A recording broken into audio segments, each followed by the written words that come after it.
now 37, Willie, give me 37. Now 38 in the back again, it's your turn, 38, now 39, Willie, give me 39. Now 40, Willie, bit of 40, Willie, give me 40, Willie, bit of 40, 40, 40, Willie, give me 40. I got a 40, Willie, give me 41, Willie, bit of 41, I got a 41, now 42, Willie, give me 42. Willie, bit of 40, 42, anybody, Willie, give me 42. So she came down and asked if I could possibly sell her 3 eggs. Well, she had pretty small hands, so I wasn't sure if she could handle 3 eggs, but I let her have three eggs, and as soon as she got them in her hand, one of them slipped out and she dropped it. And I guess I got a little mad at her, because the story has gotten around that I screamed and yelled at her. And then she asked if I was going to clean it up off the floor, and I told her it was none of her business whether or not I was going to clean it up off the floor, and I just told her to get out of here, and I marked down on the account book for parents how much all 3 eggs cost. Yeah, well, he didn't tell it all. He dropped the egg. No, I didn't. Davy was always in a hurry. What do you want? What do you want? He didn't have any time for children. And then he was putting them in a sack. Just put them in a sack. And one dropped on the floor. He kept putting them in the sack. They had a dozen eggs. And I said to him, why don't you clean up that mess? When are you going to clean that up? That bothered me. And he said, none of your damn business, none of your damn business. It scared me then. I thought the devil was after me. And I ran home and told Mother, you didn't speak very nice to me.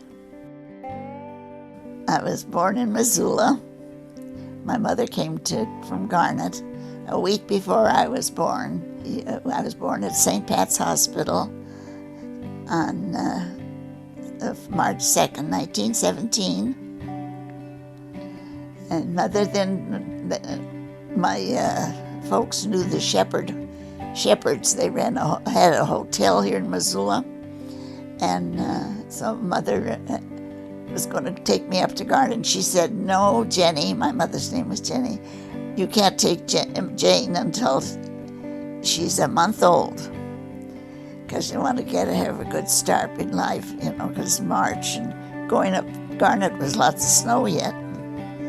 So we stayed at the Shepherd Hotel for a month, and then we went to Garnet. And I went to Garnet in a wagon, drawn by 2 horses. It wasn't a wagon, it was a sleigh, because there was still ice and snow on the road. But otherwise they went with a wagon, But wintertime, they always used a sleigh. It was a booming little town. There was 1,000 people there, and Mother went there. They had a little butcher shop, and they had a couple of stores, and a barber shop, and saloons. There was 13. Had lots of saloons. The bachelors all went to the saloons. Oh, dear Lord. They had nothing else to do for recreation. Go and have a beer or a whiskey or whatever they drank, I don't know. Had a jail, but nobody was ever in it. I guess in early days there was somebody in it, but not when I was a little girl. There was never anybody in it. But our home in Garnet was such a neat little house. One of the nicest houses in Garnet. It was 3 rooms with the kitchen. Now there's only 2 left. And in the bedroom was the bed and the dresser. And then the Mother had 2 trunks. I don't know how it all fit in there.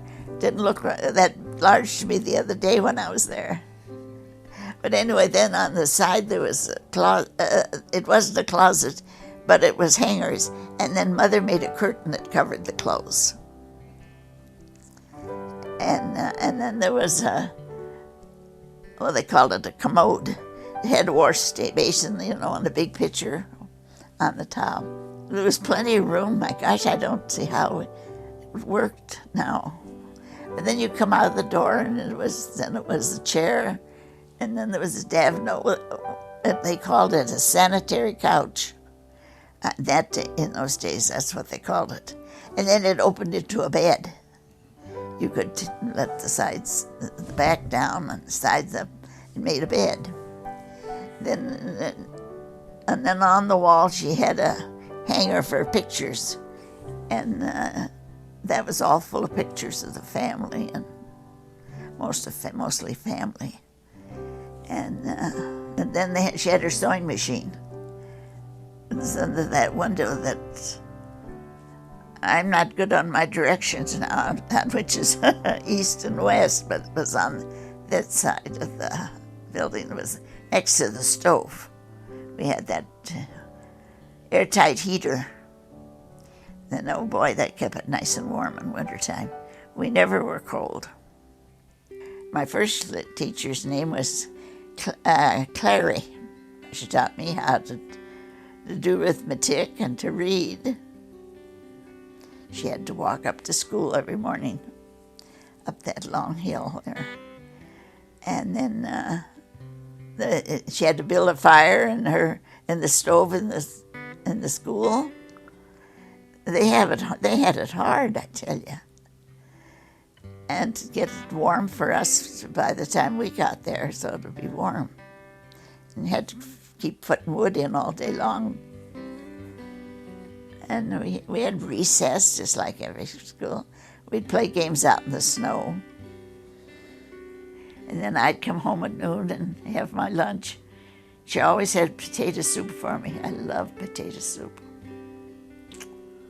Thought that was the only kind. She made it so good, and she always had it for me. Then in other days, I would go to my dad's mine. I loved to do that. I could walk there. I often walked there, all by myself, because I knew the way. I'd go up by the hotel, up on that hill by the hotel, and walk along, go to my dad's mine. And I'd go in the tunnels with him. I'd go in on that car. They had a special car for ore. I think there's one by Davies down there. And anyway, I'd get it. He'd put me in it, and I would ride in. But then coming out, it would be full of ore, because I'd watch he and Pete. Pete Chipler was always with him. They were the two partners. And I would stay in there and watch them drill holes to put the powder in, to blow it up, so they could have. Yeah, but we'd always get out in time, and we always had, if there was 6 holes, we had to count, make sure that all 6 went off before they could go in, because it's dangerous. But anyway, Mother was kind of worried about me with going into the mine, but I was with my dad, so. And then I would have to pretend I'd have to walk out with him, by the side of him. I was pretending I was helping to push that car. They had to push it by hand, full of ore. Then they had to sack that ore, and I watched him do that. And that was pretty neat. And then they'd have to sew it up at the top after it was full of ore. Then they'd sew it up with a big needle. And it was I just thought that was more fun than anything, to be able to do that with my dad. Poor man. Walk into those mines every morning. He'd go to work in the dark and come home in the dark. In wintertime, I had to walk. They always had to carry a lantern with him. So dark.